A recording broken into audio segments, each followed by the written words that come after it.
Hello aspirant, welcome to Barupur competitive centre. তো প্রথমেই আজকে ভিডিও শুরুর আগে বলে দিই যে গোপাল কৃষ্ণ গোখলে গান্ধীজির যে গুরু ছিলেন, রাজনৈতিক গুরু, তিনি একটা কথা বলেছিলেন যে what Bengal things today India things tomorrow. ঠিক আছে, আজকের বাংলা যা ভাবে পুরো ভারতবর্ষ তার পরের দিন সেটা ভাবে, তাই না? তো এটা কেন বলছি, তার কারণ আমরা স্টেট যে সমস্ত কম্পিটিটিভ এক্সামগুলো হয়, আমাদের রাজ্যের যে এক্সামগুলো হয় বা হয়েছে এতদিন, সেগুলো নিয়ে আমরা বহু অভিযোগ শুনেছি। ঠিক আছে, ডাব্লিউবিসিএস বলো, তা আমাদের এই কিছুদিন আগে ফুড এসআই হলো, তাই না? পুলিশেরও বিভিন্ন পরীক্ষায় বিভিন্ন অভিযোগ আমরা কিন্তু শুনতে পেয়েছি, তাই না? তো সেটা আমরা স্টেটেতেই দেখেছিলাম। তো এখন ইউপিএসসি নিয়েও কিন্তু বিভিন্ন প্রশ্ন উঠছে, তাই না? তো বলে রাখি, এই যে ছবিটা, ইনি কে? ইনি হচ্ছে পূজা খেদগার। আমি আজকে বলবো উনি কে, অ্যাকচুয়ালি এনাকে নিয়ে কেন এই কয়েকদিন মানে ইনি হেডলাইনে আছে, তাই না? উনি কিভাবে ওবিসি সার্টিফিকেট নন ক্রিমিলিয়ার ইউজ করলেন, ঠিক আছে? আর যারা জানো না ওবিসি এনসিএল বা ওবিসি নন ক্রিমিলিয়ার কি, তাদেরকে সেটা জানতে হবে। যারা ওবিসি সার্টিফিকেট যাদের আছে তাদেরকে সেটা জানতে হবে। আর কি আমাদের কি জানতে হবে আমি সেটাই শেষে লিখলাম। তো চলো প্রথমেই শুরু করা যাক। ইনি হচ্ছে কে? আমি আগেই বললাম, ইনি হচ্ছে পূজা খেদগার, তাই না? দেখো, প্রথমেই মানে এটা আমি টাইমস অফ ইন্ডিয়া থেকে তুলেছি, ঠিক আছে? তারা হেডলাইনটাই কি দিচ্ছে? অডিসিয়াস বিকন অফ প্রিভিলেজ। ঠিক আছে, মানে দেখো, এই যে অডি গাড়িতে উনি কি বিকন বা যে লাল বাতি হয় না, ওনার প্রাইভেট একটা অডি গাড়ি ছিল, উনি লাল বাতি লাগাতে চাইছিলেন, ঠিক আছে? তো ওরা সেটাকে একেবারে অডিসিয়াস করে দিয়েছে, ওদের লেখার স্টাইলটাই আলাদা, তাই না? এই জন্যই এত বড় পেপার টাইমস অফ ইন্ডিয়া। তো প্রথম থেকে দেখা যাক কি হচ্ছে। প্রথমে হচ্ছে এই দেখো পূজা খেদগার, ইনি আইএস অফিসার, কিন্তু ইনি প্রবেশনারি পিরিয়ডে আছে। ঠিক আছে, প্রবেশনারি পিরিয়ডে তোমরাও জানো, যারা পুলিশের চাকরি টাকরি পায় বা যে কোনো চাকরিতেই প্রথম কিছু বছর প্রবেশনারি পিরিয়ডে থাকতে হয়। তো তখন কিছু কিছু জিনিস ইউজ করা যায় না, ঠিক আছে? যেমন এখানে দেখো বিকন আছে, ঠিক আছে? তারপরে কি, তারপরে হচ্ছে মহারাষ্ট্র গভর্নমেন্টের যে উনি মহারাষ্ট্র ক্যাডার পেয়েছেন, তো মহারাষ্ট্র গভর্নমেন্টের ইনসিগনিয়া এগুলো ব্যবহার করা কিন্তু যায় না বলে বহু বিশেষজ্ঞ তাই বলে। তো উনি সেগুলো চেয়ে বসেছেন, তো এগুলো মানুষ ছেড়ে দেয় এগুলো। তারপরে উনি কি কি প্রিভিলেজ চেয়েছেন না চেয়েছেন এগুলো নিয়ে তাই অনেকেই করে বলে অভিযোগ পাওয়া যায়, অন্তত আমরা তো তাই দেখি, তাই না? কিন্তু ব্যাপারটা যেটা হচ্ছে, প্রবলেম যেটা থেকে হয়েছে সেটা কি, সেটা হচ্ছে ওনার অ্যাপয়েন্টমেন্ট নিয়েও প্রশ্ন উঠতে শুরু করেছে। এবারে বলা হচ্ছে উনি ওবিসি নন ক্রিমিলিয়ার এটা ইউজ করেছে, সাথে কি ইউজ করেছে, সাথে পার্সন উইথ ডিসেবিলিটি, তাই না, পিডাব্লিউডি, এটাও কিন্তু উনি ইউজ করেছে। ঠিক আছে, এবার চলো জিনিসটা বোঝা যাক। ওনার র্যাঙ্ক ছিল কত? ওনার র্যাঙ্ক ছিল হচ্ছে 821। ঠিক আছে, তোমরা ভালো রকমই জানো, যারা একটু ইউপিএসসি টিউপিএসসির খেয়াল রাখে জানে 821 র্যাঙ্ক করে কোনোদিন আইএএস পাওয়া যায় না, কিন্তু উনি দেখো আইএএস পেয়ে গেছে। কেন পেয়ে গেছে? উনি ওবিসি ছিল, শুধু ওবিসি নয়, উনি ওই ডিসেবিলিটি সার্টিফিকেটও উনি দেখিয়েছেন, তাই জন্যই কিন্তু এত র্যাঙ্ক করার পরেও কিন্তু আইএএস উনি পেয়েছেন। সমস্যা শুরু হয় এর পর থেকে। প্রথমে আসা যাক এইটা, ডিসেবিলিটি।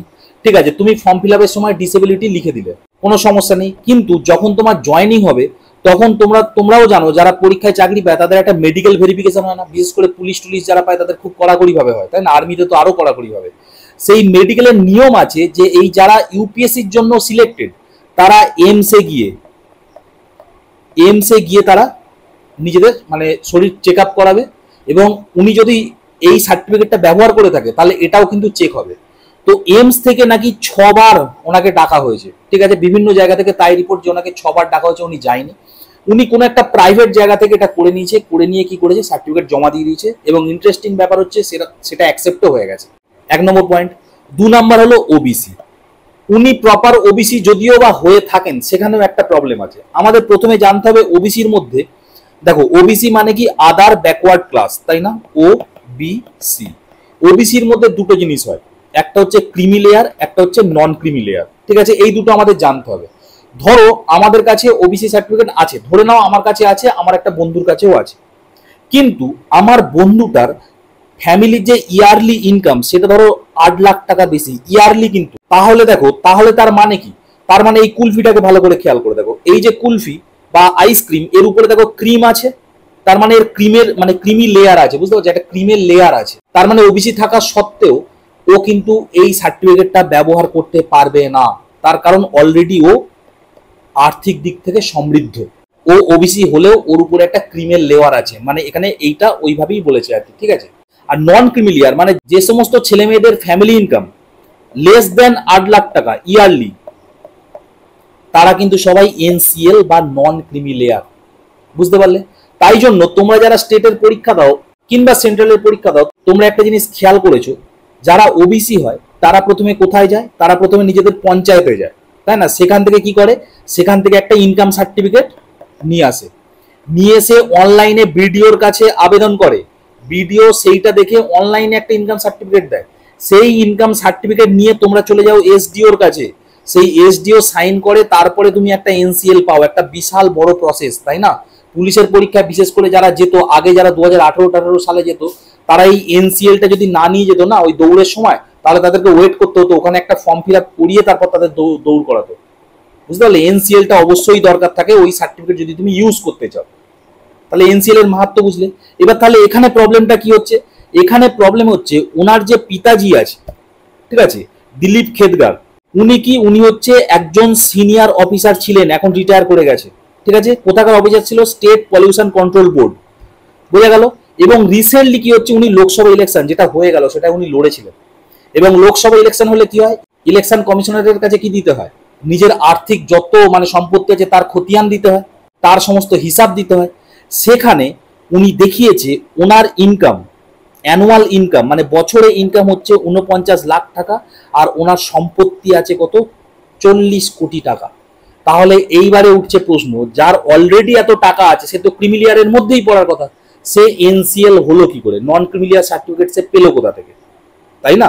যারা ওবিসি আছে এনসিএল যারা মানে বের করতে যায় তারাই জানে প্রচন্ড কষ্টের কাজ। কিন্তু প্রথমে পঞ্চায়েতে যাও, সেখান থেকে বিডিওর কাছে অনলাইনে, তারপরে এসডিওর কাছে, এটা কিন্তু একটা মানে মানে প্রসেস আর কি, 1 সপ্তাহ 15 দিন লেগে যায়, তাই না? তো উনি এটা পেলেন কি করে? কেননা 40 কোটি মানে তুমি কি বছরে 8 লাখের কথা বলছো? অ্যাসেট হচ্ছে 40 কোটি। তাহলে এখানে অভিযোগ কিন্তু দুটো। এক, উনি যে ওবিসি সার্টিফিকেটটা ইউজ করেছে সেটা এনসিএল কিভাবে হলো যদি এই লেভেলে অ্যাসেট থাকে? আর উনি যে ডিসেবিলিটি সার্টিফিকেটটা দেখিয়েছেন সেটা উনি প্রাইভেট থেকে কেন করিয়েছেন, এইমস থেকে কেন করায়নি? তো এইটা নিয়ে কিন্তু সারা দেশে হইচই পড়ে গেছে। PMO office, prime minister office, উনি কিন্তু রিপোর্ট চেয়ে পাঠিয়েছেন। ঠিক আছে, সুতরাং এইটার উপরে ব্যবস্থা কিন্তু নেওয়া হবে। শুধু তাই নয়, লাভাস না, যেটা লাল বাহাদুর শাস্ত্রী যে ইনস্টিটিউশন আছে যেখানে আইএসদের যে মানে ট্রেনিং দেওয়া হয়, ঠিক আছে, আমাদের উত্তরাখণ্ডে আছে, তাই না? সেখান থেকেও কিন্তু রিপোর্ট চেয়ে পাঠিয়েছে। সুতরাং এর উপরে ব্যবস্থা হবে। এবার কথা হলো, এগুলো তো না রিপোর্ট চেয়ে পাঠিয়েছে, আমরাও পশ্চিমবঙ্গে থাকি, আমরাও অনেক কিছু শুনি, তো আমাদের কেন রিপোর্ট চায় না কে জানে, তাই না? তো জাজমেন্ট সবার জন্যই সমান হওয়া উচিত। তো তোমরা বুঝতে পারছো আমি কোন দিকে জিনিসগুলো ইন্ডিকেট করছি। ব্যাপারটা হচ্ছে, আমি সাধারণত এইগুলো দেখতে দেখতে আমরা সবাই ফেড আপ, তাই না? একবার নয়, দুবার নয়, আমরা এরকম একাধিকবার অনেক কিছুর সম্মুখীন হচ্ছি। এই দুদিন আগে পুলিশের পরীক্ষা নিয়েও একটা মানে আমরা ফোন কল পেলাম, তাই না? Viral phone call. তো এইগুলোর উপরে যথাযথ ব্যবস্থা নেওয়া উচিত। তার কারণ হচ্ছে, একদল ছেলে সারা দিন রাত খেটে টেটে যাচ্ছে, আর একদল পায়ের উপরে পা তুলে মানে খুব রিল্যাক্স করে যদি বাইপাস করে অন্যভাবে কারো সিট খেয়ে নেয়, তাহলে এগুলো তো অন্যায়, তাই না? সমস্ত কিছুই যোগ্যতার বিনিময়ে হওয়া উচিত। অ্যাটলিস্ট গভর্নমেন্ট সার্ভিস যেগুলো কম্পিটিশন আছে, কম্পিটিটিভ করতে হয় যেগুলো, তো অবশ্যই এই সমস্ত জিনিসগুলো খুব সিরিয়াসলি দেখা উচিত। যেটা এনার বিষয়ে কিন্তু দেখা অলরেডি শুরু হয়ে গেছে, এটা তোমাদেরকে রিপোর্ট পেয়ে যাবে। ঠিক আছে, ইউপিএসসির ব্যাপার তো, ইউপিএসসি কখনো চায় না যে নিজের নামের আগে কোনো কলঙ্ক বসুক। কিন্তু ইউপিএসসি যখন চায় না, ইউনিয়ন পাবলিক সার্ভিস যখন চায় না, তখন স্টেট পিএসসিরও সেটা চাওয়া উচিত নয়। স্টেট পিএসসির নামে যে অভিযোগগুলো ওঠে সেগুলো তো স্টেট পিএসসি মানে প্রেস কনফারেন্স করে বা কোনোভাবে সেগুলো খণ্ডিত করতে পারে যে না, আমরা এটা করিনি বা এটা হয়নি।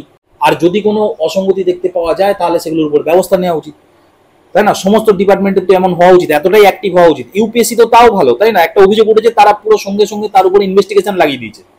তাহলে অভিযোগগুলো তো এরকম কড়া পদক্ষেপ নেওয়া উচিত। কিন্তু আমাদের দুর্ভাগ্য, আমাদের এখানে আর কটা নেওয়া হচ্ছে, তাই না? আমরাও আশা করব যে ইউপিএসসির মতো পিএসসি বা স্টেট পুলিশের যত রিক্রুটমেন্ট বোর্ড আছে সেগুলো যেন নিজেদের গায়ে একদম দাগ না লাগতে দেয়, তাই না? আর যদি কোনো প্রশ্ন ওঠে সেগুলোর বিরুদ্ধে যেন তারা ব্যবস্থা নেয়। তো যাই হোক, এই ছিল আজকে আমার ভিডিও। তোমরা অবশ্যই জানিও তোমাদের কেমন লাগলো।